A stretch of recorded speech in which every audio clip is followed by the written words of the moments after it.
Hello, everyone. 27 degrees SAG, and that is the Galactic Center in your astrology chart. And that is the information center that comes from the universe. Tonight, I've got an amazing guest with me all the way from Australia. Her name, I hope I get this right. Her name is Kerry Alderuccio, and it is morning there, and it is, of course, evening where I am, and she's gracious enough to come on. I have to tell you a little bit and brag on you about how wonderful this guest is. She is my new spiritual friend. She has authored 2 books, not one, but 2. Let's see, there we go. A Mother's Journey, if you can see that one, and also Demystifying Mediumship. I have to tell you, this particular wonderful lady has suffered and experienced normal life, yet loss and sorrow with such passion and such courage that what she puts between these covers will change your life. And I know it has mine. And I want to tell you a little bit about her. She, of course, she's from the Brisbane area in Australia. Is that right, Kerry? No, I'm actually Melbourne. It's down south, Melbourne. I'm sorry, Melbourne. Okay. She's from Melbourne. And she has suffered a loss of her son when he was a teenager in an automobile accident. And through this particular loss and this process of grieving, she has reached out and embraced mediumship. And for myself, being a psychic medium since I was little, thinking everybody could do this kind of work and make these kind of connections, she is one lady that would not stop and has traveled the globe in order to hone her skills and also to dismiss all of our boundaries. And I just want to say, if you have ever experienced grief, or if you have never grieved, even if you're foolish enough to think that grief cannot touch you, this is an honest and a personal rendition of her experience. And I have to tell you, stay tuned, get every word, because you're going to want to run out, get these books. And without further ado, please welcome to the show, put your hands together for Miss Kerry Alderuccio. Hi, Kerry. Thank you, Kimla. Thank you very much. I want to. How are you? I am great. Thank you. And thank you so much for coming on the show. I want to first tell you and offer my condolences. Losing a child, no matter at what age, is heartbreaking. And that is just a word that we use. But the grieving, the processing, and how we put that in the form of everyday life is challenging. And you need all the support you can get. I want to go back a little bit with you and talk about your son and talk about your family and talk about the joyous times and how you traveled and made friends all over the world. Yes, we are travellers. I think a lot of Australians tend to be. Now, our family is a family of 4. My husband, Sergio, daughter, Carla, and of course, Sam, who will always be a part of our family. And he actually passed away. The anniversary was on Tuesday, the 3rd, just gone, the 3rd, which is yesterday for you, so 10 years. So, yeah, we've just always embraced travel. And I think Sam had been to Europe at least 4, if not 5 times in his short 19 years, and America and Asia. And we just, yeah, love traveling and getting out there. Yeah. And what I liked about it was the fact that you always met up with people and met up with his friends and met up with Kala's friends. And it was always like it was like this little band of gypsies traveling around. And you could tell that you were just such a close knit family. And you also got to travel just with Sam on your own to have a nice experience of mother and son as well, right? Absolutely. That came about, if I can just share, we would always go away every year, and Carla was getting into the higher years of high school, and we decided that we wouldn't go with, she sort of said, I can't go away this year, Mum, because of study. And I thought about it and I thought, well, I understand that, but there's no reason why perhaps Sam and I can't go away. So I asked him where he wanted to go. And first of all, he was a bit funny about just he and I going. He was 16. And Carla said to Sam, look, Mum's actually quite cool, Sam, to travel with, because I'd taken Carla to France by herself with a girlfriend and her mum the year before. And she said, no, go with Mum, it'll be great. And so we went, Sam chose America, and we went to Disneyland and Universal Studios and Vegas and New Aww. York and San Francisco. Yeah, Wow. and we had the most amazing time. Yeah, it was wonderful. And so I am so glad that you got to spend that time with him, that one-on-one and all those great memories. And then we have this just fluke tragic automobile accident, and it's the worst thing you can possibly hear. Um, Yes, and we dread that every day of our lives as moms, as fathers, as siblings, especially when the kids are teenagers and they're with their friends, and you know how it is. You just have to trust and surround them with angels and make sure that they're going to be okay. And yes. and the minute that you came to grips of this tragedy, your lives were changed forever. And Yes, and when you think about all of those things and how how you tried to put the pieces back together to be able to breathe in and out again, I don't know how you did it. It's amazing, just amazing.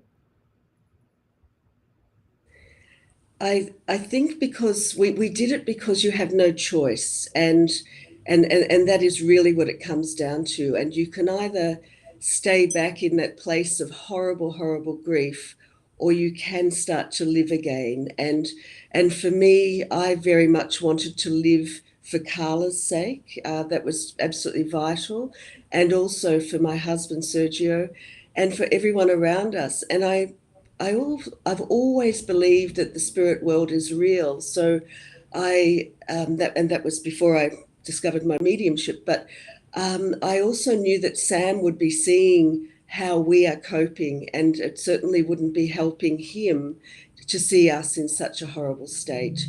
So that was very, very important to try and just in the best way possible to keep living a different life, yes, but just to keep living. Right. And having suffered loss myself in our inner circle as well, due to mental illness and suicide, it's a gripping, tearing, raw kind of tragic feelings that you it's almost like you don't even want to go there. You don't want to feel it again. You don't, sometimes you don't want to go anywhere. People will bring it up and you can't contain yourself, or you don't know how to react. They don't know what to say. Um, uh, Yes. but but the one thing that I liked about your words was that you did honor, like Sam was there, you honored him as if he was having his birthday then, or as if he was at the gathering. And that was so refreshing to hear that. And just like you said, Sam will always be included in our family. And, it's not like it's not like you don't um, attribute to what happened, but you are almost including more into it. And all of his friends always came by and celebrated with you. And when it was his birthday or on his transitional day, and it's one of those things that is so, it's just heartwarming how everyone kind of took a piece of your grief on as well, and kind of, with little kid gloves handled you and hugged you and supported you. And I felt that way, and I'm sure that that you and your family did as well. And that to me meant so much, especially, how do you handle people's memories? Sometimes things you know aren't handled in the perfect way when we do lose someone. And there's anger, there's words, there's blame, guilt, pain, shame, all of those kinds of things that happen when you lose someone. And when I read, this book about a mother's journey, it's one of those things that, yes, it's a process. And yes, you had to go, and your family had to go through that. What was one of the most meaningful things for you, um, as far as, after the fact? Did Sam send you a sign, or did you feel as though you could hear him, smell him, all of the above, probably? Yeah, it's a great question, Kimla. I actually had a premonition the night before Sam passed away. I came home late. I was working at a restaurant that we co-own in the city, and I got home and went to bed. And Sam, I knew, was at a mate's house, and he was due to come home that night, but he sent me a text quite late saying, "Do you mind if I stay? More friends have arrived." And I'm like, "Yeah, that's fine." He would often stay there. And that night I had this horrible, horrible dream that I was being led out of the laneway where the restaurant is by the police, and I was in tears. And I woke up the next morning feeling really, really uneasy. I just felt terrible. And then I remembered the date, which was the 3rd of May, and I realized that my father had passed away on the 3rd of May, but 34 years previously. And so and that was a workplace accident. My dad was 48 when he died, and I was only 18, as I said. And the police came to tell me about that. And that's why I thought, well, that's what I'm dreaming about. But that terrible dream, it made me ring Sam as I was walking back to catch a tram to go into the city. And so I spoke to him, and we had a lovely conversation like we always had. And he told me his plans for the day. And he always was very good at saying, "I love you, Mum," at the end. And he hung up, and an hour and a half later, he was gone, and in the car accident. And the police did indeed come to tell me, and I was led away in tears down that very laneway. So back at the police station, my husband was there, and daughter, and so on. But from the moment we got home, our house was filling up with family and friends, and the word had gotten out because it was a terrible accident, and it also involved Sam and 2 of his friends. So all 3 of them passed away, which was just horrendous. And so I just felt, when everyone went home that night, I felt Sam was still around, and that got stronger and stronger every day. And Sam's friends would continue to come around regularly, and they would always text or ring first. And the strange thing was, the days that they were actually coming around, I'd go to put the lights on in the kitchen dining room area that had 7 lights in it, and 1, 2, or 3 globes would blow every single time. And I think we went through like 30 or 40 light globes in a 5-month period. So I knew that that was Sam communicating through the electricity. But my husband, he was sort of like, oh, we need to get an electrician. But I'm like, no, it's fine. And so Sam was incredibly good at being able to do that. But I could just feel his presence. I could feel him sometimes lay on the bed next to us. But I couldn't say anything to my husband or daughter because at that stage, I had no idea about mediumship. I didn't know I was a medium. And we'd never really discussed things like the afterlife as a family. Right. Mind you, Sam had asked me to watch the movie Ghost with him only about 18 months before the accident. And he and I watched it together, and he absolutely loved it. And I think that really prompted a lot of thoughts for him about, wow, and then he asked me, certain things about it. And so I just thought that was an unusual thing to have happen, but it did. Yeah. Yeah. Wow. And, when these things happen, I know a lot of people might have shared with you coincidences and, things like that. But um, did you want to go and explore people who do this kind of work that I do, mediumship? And did you think, oh no, maybe I shouldn't do that? Or, were you apprehensive about reaching out to a medium? Well, firstly, I didn't know what mediums were, which is hard to believe that 10 years ago I didn't know what they were. My sister-in-law had been to see a medium, and I'm saying to her, a what? And she told me, and she said that, and Sam came through, and I was just blown away. And I thought, well, I need to find myself a medium. And something told me I didn't want to go to the same one. I wanted someone new. So I Googled, I don't even know what I Googled, but a lady's name came up, and I rang her. And something also told me not to say anything, just say my first name, which is all I said, because it had been on the news and in the papers and so on. And this was 6 weeks after Sam's passing. And so I made an appointment, and I came home and said to Surgeon Carla, well, I'm off to see a medium. And they're like, a what?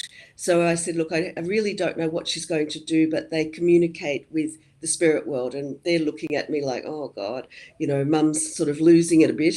And Serge said, can I come with you? And I said, sure. I don't know what's going to happen, but yes.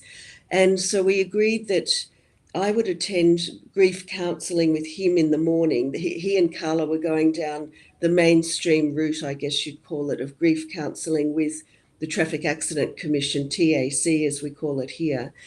So I went to that with him, and I absolutely hated it. It was just the approach. She was a lovely lady, but the approach was, it's just death is final. That's it. There's you have to move on with life. And Sam's no, he's gone, and it just went against everything that I believed in. And we left there, and Serge was in no uncertain terms not to invite me back. He knew I hated it. And we then drove to the medium, and I had let her know that I was bringing my husband, but no names. And we went in, and I should just backtrack from that. Before we actually went to see her, I said to Sam in the morning, before we actually went to the grief counselling, I said, sweetheart, Dad and I are going to go and see a medium today. I don't know what she does, how she does it, but I remember giving him her physical address. I'm saying, number 6 Maple Street and whatever it was, the suburb. And excuse me, because I didn't know how he was supposed to get there. And when we did arrive, she sat us down and she said, the strangest thing has happened. She said, I have had a spirit waiting here all morning for you to arrive. And it's just like, well, Sam did listen to me and he was there. And then she proceeded to go into the reading, and she said, you know, how my father was there to meet Sam, and that there was a woman in black just standing back a little bit, and she was a small woman, and Serge had lost his mum when he was just 16, and it was his mother. So, you know, you can imagine it was so emotional, and but it was wonderful. And I left that reading with you know, absolute hope in my heart that I've found a new way to move forward with life. And I then very quickly jumped on Google again, and I didn't know what I was looking for, but I knew I had to somehow learn about mediumship, or what was going on. So I joined a spiritual development group here in Melbourne, run by Tony Riley. And Tony was fabulous, but we were just doing psychic work, but that was a really great way to start. So to learning, you know, how to read the energy of living people and so on. And I remember asking her, I knew she was also a medium, and I remember asking her, where did you learn about mediumship? And she said Arthur Findlay College, and I'm thinking, oh great, I'll go home and Google that. That's sure to be somewhere in Melbourne or another state.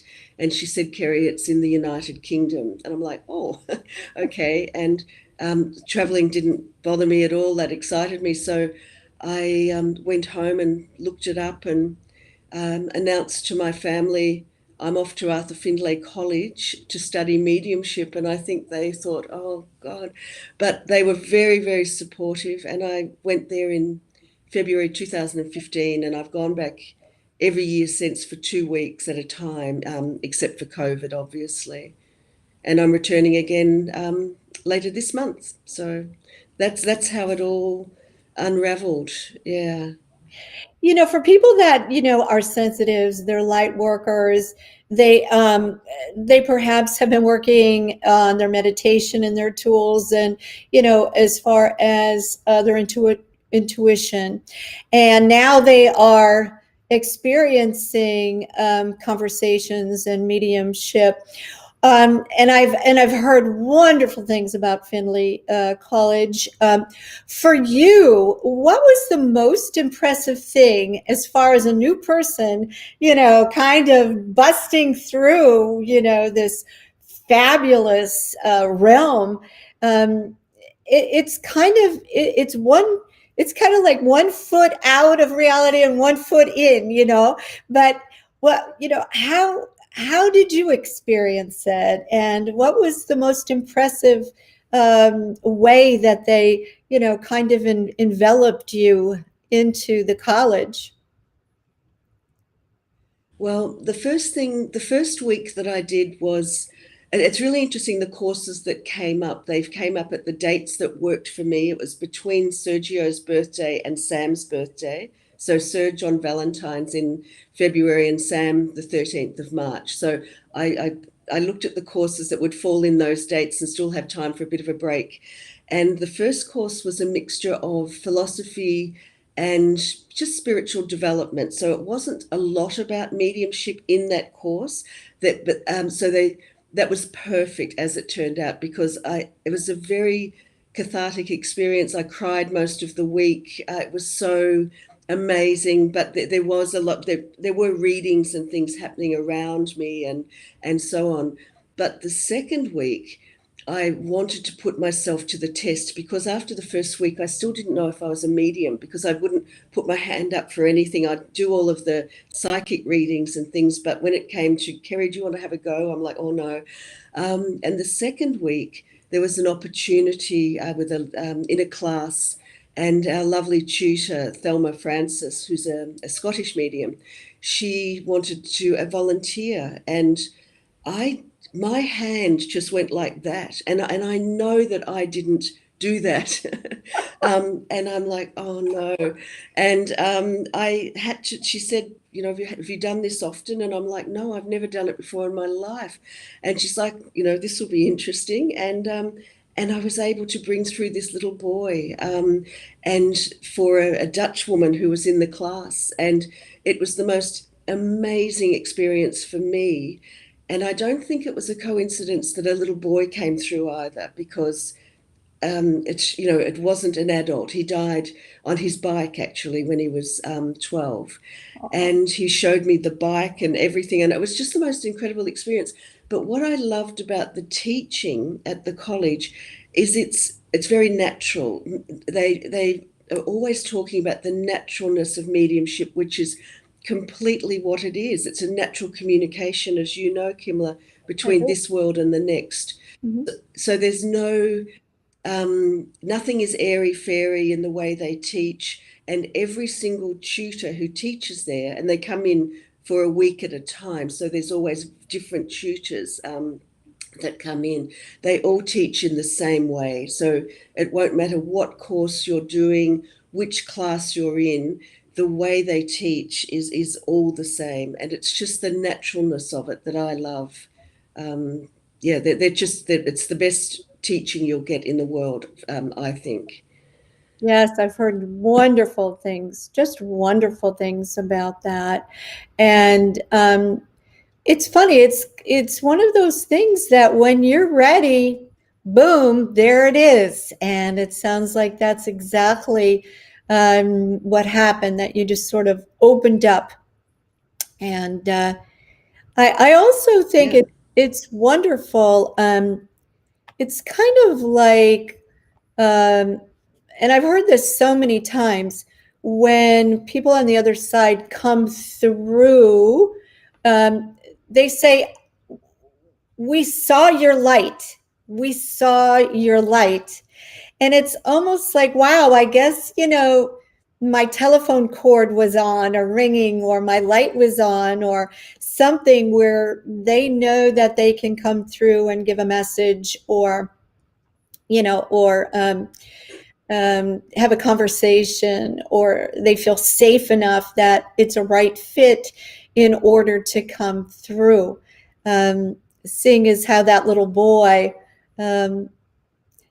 probably, felt your mom's heart there, and felt safe in coming through for you. And you knew that you could handle that message. Right?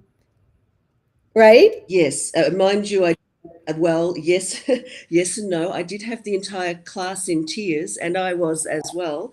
Um, but it was amazing. All of the evidence that he showed me, and it was all just so visual. But the final message at the end of it was the reading was for a woman in the class, and they were childhood friends. And the little boy, right at the end, when I was looking for the final message, he showed himself in a classroom in a uniform, and he looked very, very happy. And I interpreted that as meaning that he was so supportive of his friend being in the classroom that we were sitting in at the college, her learning her mediumship. And I believe it was his way to encourage her to keep going with the mediumship.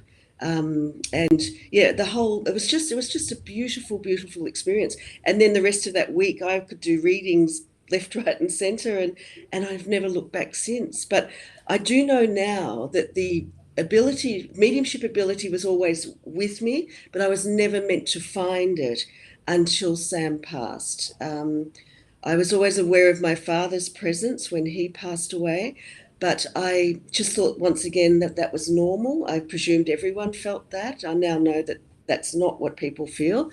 So it was always there, but I just didn't go looking for it. But when I did look, I found. Right. And it's almost as if, when you provide these messages, and you kind of say the pictures that they're sending you and that kind of a thing, every time that happens, it's almost like a healing takes place. And do you feel like a healing takes place inside of you as well?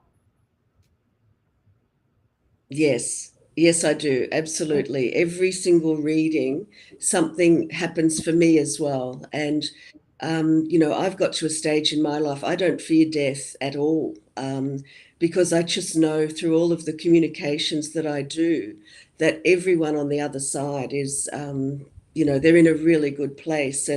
But I love doing the readings because you can see the person in front of you lift from how they arrived to when they leave, because you've been able to touch something that gives them that belief, like, oh my God, how could she possibly know that? Right, right, And that's it's a wonderful thing to do. right. Exactly. And so it sounds to me like they show you pictures and you hear what they're saying and you put this together. Do you find it hard sometimes to interpret exactly what their message is? Yes, because I work clairvoyantly, so I see. I occasionally hear. It'll just be a word, a number, or something will drop in. Um, but I work very much with emotion. I feel their emotions, and I also work very much with just knowing, just knowing information. So just to yeah, sometimes it is difficult to interpret. And if I can give one quick example. I was doing a reading once for a lovely young woman, and I had her grandmother with me, and the reading was going along really, really well. And then I just heard the word island, and then I allowed my brain to get involved, which is the worst thing you can do as a medium. You never work with your brain. You work because it'll spoil it every time. You Yep. work purely with your own soul. That's where the communication is. And so I then started to put a story around Ireland, and I said to her, "Look, yes, your grandmother's telling me she's from Irish descent." And the woman's looking at me and she's like, "No, Nana wasn't Irish, and none of us are Irish." And I said, "Look, I'm so sorry. Let me just tell you why I said that. Your grandmother just said island." And she just laughed and she said, "Kerry, that's amazing." She said, "My grandmother lived on a little island." So, like a piece of land with sea around it or water around it. So that was me misinterpreting what I was receiving. But in the end, by backing up, we got to it. But yeah, but that's where we can't let the brain get involved. We just need to just try and go with the flow of it. Yeah. Exactly. So many times I will be receiving different words or different pictures and wondering how it all ties together as well. And I was having, I was doing a reading, um, and the client's husband had passed and was talking a lot on the other side about the jewelry he's given her and all of this and validating. It's all this validation coming through that yes, he's really there. And then he started, he was talking about the jewelry, so he started talking about his favorite passion, and he was talking about this diamond. And I kept thinking, oh, he must have given her a huge diamond. And what happened with this diamond? And here she was laughing so hard. And she said, no, he proposed to me on a baseball diamond. So, yes, but it made sense to her, which is all that matters. Yes, yeah, and that's the thing, and we've got to keep remembering, as you would know, Kim, that these messages aren't for us. So if we have to just say the strangest things that they show us or whatever, because it's relevant to them. And I think that is so important, that just remove ourselves from it and just be the link, and then putting it back to the sitter, but without trying to work out, why is he saying that or she's saying that or showing me that. That's what we have to keep remembering that. Yeah. Exactly. Yeah. And, you know, um, now that, these barriers have been, kind of dissolved for you, and that there is life after death. Um, for you, does it take away, so many people have this fear of death, or does it take away that for you? It did for me, but everyone is different. So how do you feel about that?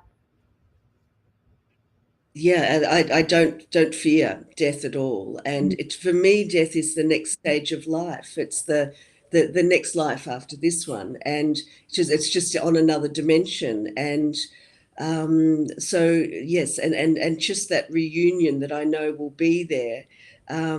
So yeah, I don't fear it at all. And a lot of people, I know when I speak to them, and you said this before, Kimla, people don't want to talk about, they try and leave Sam's name out of the conversation, or, and we always, my husband too, Carla, Sam is, and with the whole family at family functions and things, Sam is a part of that conversation, reminiscing about the funny things that he would do, and we always do that, and it's keeping those memories alive. So for me, there's a real crossover between this world and the other, that we still embrace both at the same time, if that makes sense. And even with the birthday parties that you mentioned, we have those every single year. We had Sam's 29th birthday party with his mates, and it gets bigger and bigger every year. They're all now 28 and 29, men and women. Some of them are married. There's some babies. Oh, They all come along, and we go to a local hotel, and there's lots of drinks flowing, and we put the food on, and there are so many stories that are shared, and they say to us, we love it that you do this, because it's helped every single one of them to heal, because we've been so open about our own feelings, and the fact that we still celebrate Sam's life. They love it, because then they feel free that they can celebrate Sam's life and talk about him, in the same way. And yeah, so it's we know that we've helped a lot of Sam's friends as well, which is great. yeah, absolutely. And that's something that your next book, we're going to talk about, and it's demystifying mediumship. And a lot of the questions about just mediumship in general, a lot of it comes up out of religious beliefs, prior experiences, or even Hollywood. You brought up the fact of Ghost and Whoopi Goldberg, and Yes. charlatans and people who say they are something that they really aren't. Um, and that's something that this book contains so many different personalized stories about many mediums that you have come in contact with, and they have their own personal stories about mediumship.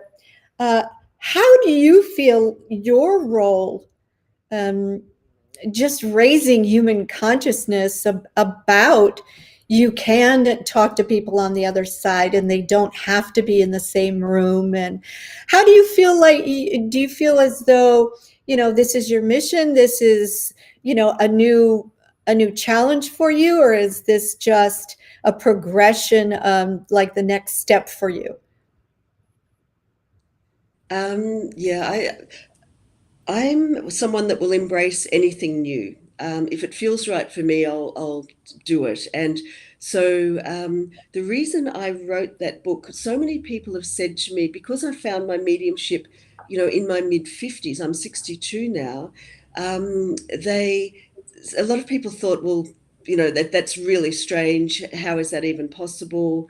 And other people were fascinated by my finding my mediumship. So, and other people are very like standoffish about it, or a lot of people just don't understand it. So I decided that I needed to demystify mediumship, which is why I've called it demystifying mediumship, because I feel that a lot of people think you're worshipping the devil, or all of this really really strange stuff.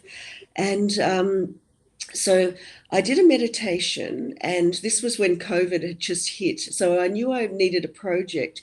So I did a meditation, set the intention. What's this next book going to be about? And when I came out, I journaled what it was to be. And when I read what it said, it was that I needed to speak to a number of other mediums to find out about their journey to mediumship. So I contacted 17 friends of mine who are all mediums. They're from 5 different countries, both sexes. The youngest, Andre, at the time was 31, and the oldest person would be just under 70, and every age in the middle. And they were kind. I approached them, and they were kind enough to share their own stories, which actually blew me away because I had no idea. I knew them all, but I had no idea about their backstories. And their stories of alcoholism, losing all of the family money, being entrapped in the Jehovah's Witnesses church for 18 years, losing children, suicidal thoughts. All of these things were shared so openly with me. So what I've written there is 17 individual mini biographies. And there's about 7 tutors there from Arthur Findlay College were kind enough to share their stories. And the book is just to really do just that, to take all of the witchy-woo rubbish out of mediumship and just to normalize it, and allowing people to read the stories of everyday people who just happen to have mediumistic abilities. And many of them work in other fields. One of them is a full-time professional fireman in England, but he's also a tutor at the college. So there's, all sorts of different stories. And there's a couple from America there as well, England, Denmark, Australia, Germany, England, obviously. So that's why I wrote it. And the responses to that have been fantastic as well, because I have been able to take a lot of the mystery out of mediumship for them. It's funny because you were just saying that you were a little bit later on in years when you discovered that that you could open up and you could talk to people on the other side. I feel as though we all have these latent possibilities, and I want to say probabilities inside of us that, perhaps something, a loss, it gets triggered, or a long range of meditation can bring us up into that particular height of awareness as well. A lot of times people have health issues or a high fever, and you'll hear stories about them literally, leaving their bodies and looking down and, looking at themselves and then going right back into their bodies. And from that point on, they were able to be clairvoyant. They were able to use their mediumship skills, and they just had this heightened awareness of everything that was going on, especially in their energy field. And some of them could see different colors and could see films of what was coming in the future. And a lot of times it scares people, and some of them shut down over it. And I think the more we talk about it and the more we bring it into the mainstream, that being able to have our intuition about seeing things that are coming up in the future, or perhaps what I like to call it, the cosmic weather that's around us sometimes, and the probability that, well, what exactly is the percentage of this probability or possibility of this really coming into manifestation, or these things actually happening?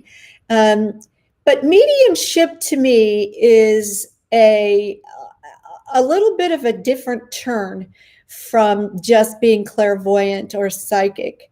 Mediumship to me is, I want to say, it's almost like a up-leveling of healing. And the healing that takes place is not anything that you can go to your local store and buy. It's not something that you can put on topically. It's not something that you take a prescription for. Um, when when when a medium connects with your beloved on the other side, and the messages start coming through, there's something that happens, that truth. It's like, that's it. It's true. Um, and I don't really know what the name of that is. I don't know if they give that a name in college that you went to, but that truth serum, that validation that is coming through, you don't know this person sitting in front of you from Adam. And to know these intricate details, it's just something that you don't know how you don't know why it's coming through. And you just know, like you said, it's not for us. It's really that you are a energetic healer from different dimensions. And it is such a privilege. It is a responsibility, but I consider it a huge privilege, a sacredness around it that dispels any kind of evil or negativity that people give or label it. And I feel like some people that do practice mediumship aren't really equipped to go to bat for the sacredness of it. They don't know how to do that. And I hope that between you and your 17 wonderful friends, and myself included, that we can dispel some of this, I want to call it misinformation, and really gain some acceptance on, instead of this being kind of woo woo, or I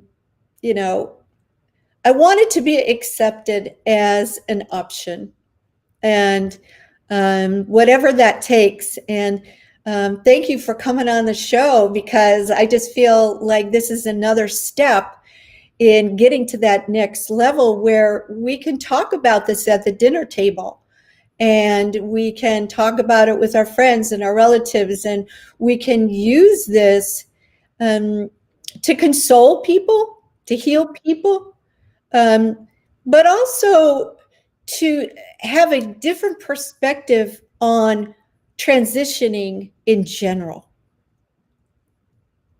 Right? Absolutely. Absolutely. And mediumship, I believe mediumship it's a healing. That's the whole reason for having the communication, is to know that your loved one has survived a physical death. Their human body is no longer working, but it's the soul that has survived. And for us to be able to have that communication, as you said, with a complete stranger, being able to share memories and or whatever they want to share with us, the way they passed, the sensations of that, their personality, their likes, their dislikes, what's happening in that person's life at the moment, because they're still a part of it, and they're sharing that, I know that you've done this and I know you've done that. It's the most wonderful thing, and you can just feel the energy change in the room when you're doing the reading, or on Zoom or Skype or however you're doing it, because you can tell that they're like, oh my goodness, I can feel, I'm reconnected with my loved one. And that is the most wonderful healing experience that anyone can have. And I just wish, as you said, that more people were open to it. And when you read the stories in Demystifying Mediumship, that's when you really understand that it's not just you or I, but everyone else in this book has gone through the same things. Right. And So and you don't have to be of the saintlyhood in order to be able to do this. You no. every walk of life, people of every, like you said, every age, every gender, every background, every occupation, um, can develop mediumship. And I feel as though when the code is ready to be unlocked, there is a specific time or a specific trigger that happens. And then all of a sudden, there you are, connecting and doing this kind of work. And I just I just feel that we're coming of the age that you don't have to hide anymore. You don't have to walk around with the fear that you're going to be cast out. And if you want to attend a church, you can. And if you would like to talk about what you experience, it's with reverency and it's a sacredness. And and it's also something that I feel, and I don't know how you feel about this. I'm kind of interested in knowing how you feel about this. But if you walk into a room and you feel as though there's another person or another spirit there, I I kind of observe that and wait to see if they are going to mention that. Um, I don't run after people and say things most of the time. Other times they want me to run after them and say things. And it's kind of hard. How do you deal with that? Well, to be honest, I'm only when I'm working, and when I'm not working doing readings, I'm not tuning in at all. So I'm very aware of the energy of the living people, but I'd make a point of not trying to ever communicate with the spirit world that might be around. And even if I did sense something, I would not say anything to that person, because I don't feel that that's our role. I think that is part of why it has such a bad reputation, where people are running up and saying, oh, your mum's around you, or your dad, or this or that. I Mhm. don't agree that that should be done that way. It's way more sacred than that. But can I also say, Kimla, I believe that every person has the ability to communicate with their own loved ones on a personal level if they allow themselves to trust and surrender to the possibility of doing that, and then to start to be aware of the change in energy around them when they can start to feel something hot or cold, or a bit of a breeze and there's no windows open. And it's just like if I was to shut my eyes and do that. Nothing's touching me, but I know that there's something around me. And if people can just get used to that change of energy, then they can start to then have those conversations with their loved ones. But I do believe that not everyone can do mediumship for strangers. I think that's the difference. But I do believe that everyone can communicate if they put their mind to it, with their own loved ones, but just not for people that they don't know. There's a much smaller number of people that have that mediumship ability, like you and I have, and the 17 people in the book. So, do you find yourself with the loss of Sam on the other side? Do you find yourself asking him for advice sometimes? Yes, and he's very good at giving it. And earlier on, not long after his passing, when you're going through the grief, and as you know, it comes in waves. And I remember one time, and it's almost like he was physically grabbing by the shoulders, like, for goodness sake, Mum, I'm here. Why are you being like this? You're making me sad. And that was a real jolt. It was like, oh my God. And I stopped doing that, very, very quickly, because, and that was at a time when, yes, I did know that he was still living in the spirit world. So it really was a jolt for me to listen to him, like, don't be that sad person, just don't, because it does not help them for 1 minute. And, you know, they want us to be happy and they want us to be laughing and living life again. So many people are guilt-ridden as well when they lose a loved one. They feel that they can't laugh or smile or entertain or go on holidays anymore. I don't believe that. I believe that they want us to just keep moving forward. Don't stay still and definitely don't go backwards. It's all about moving forward with life and living your best life, whatever that may be. And for me, you know, as I said, I'm going back to Arthur Findlay. I'm also doing a writer's retreat in July in France. So it means I'm writing another book, but this one I've decided to write a fictional book, which I've never done before in my life. But I'm like, okay, I look at things as opportunities. So when that little door opens, the door of opportunity, I walk through it every time if it feels right. So that's something that I'll be doing as well. And, you know, who knows where that might take me.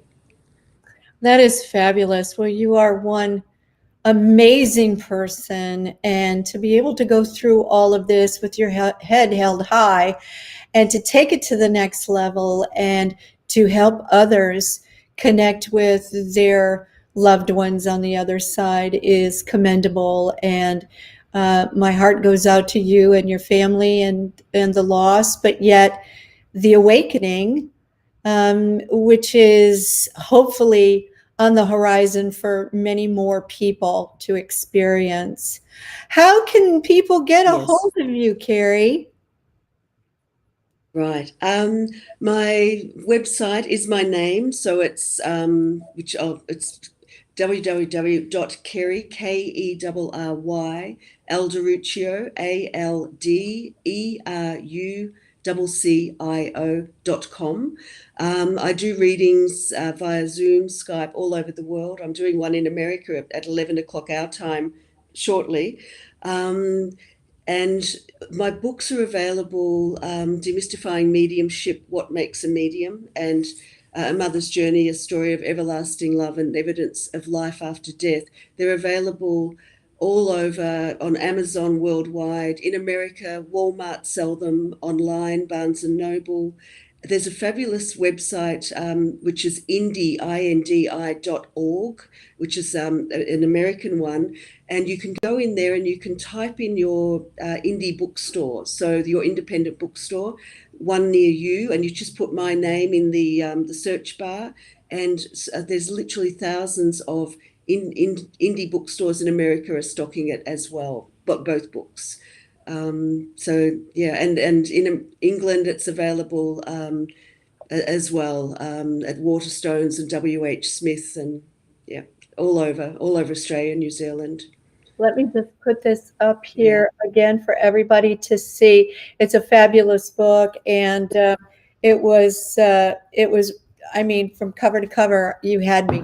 You had me, girl. It was wonderful. And and like I said, raw, real, and and and it was and the journey hasn't stopped, which is a good thing, which is a very good thing. And No, it's it was relatable. Everybody, goes through grieving for anything. It might not be the loss of a life, but it might be something else that turns their life around, whether it's a health issue for themselves or their loved ones or whatever it is.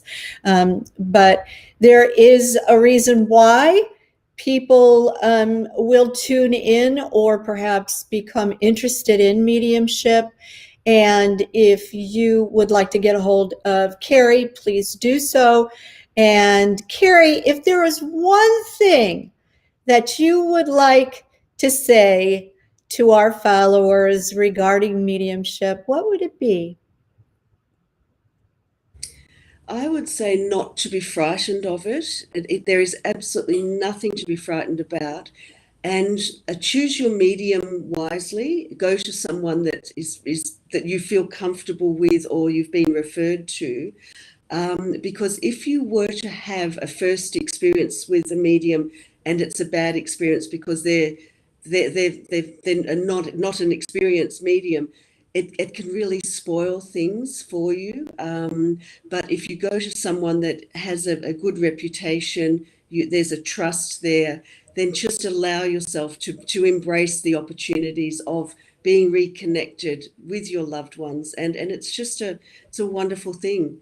But only to, have readings once or twice a year, not to become reliant on the medium, because that's not a healthy thing to do either. And I say that to all my clients: see you next year or in 6 months if you feel the need, but not every month or anything like that.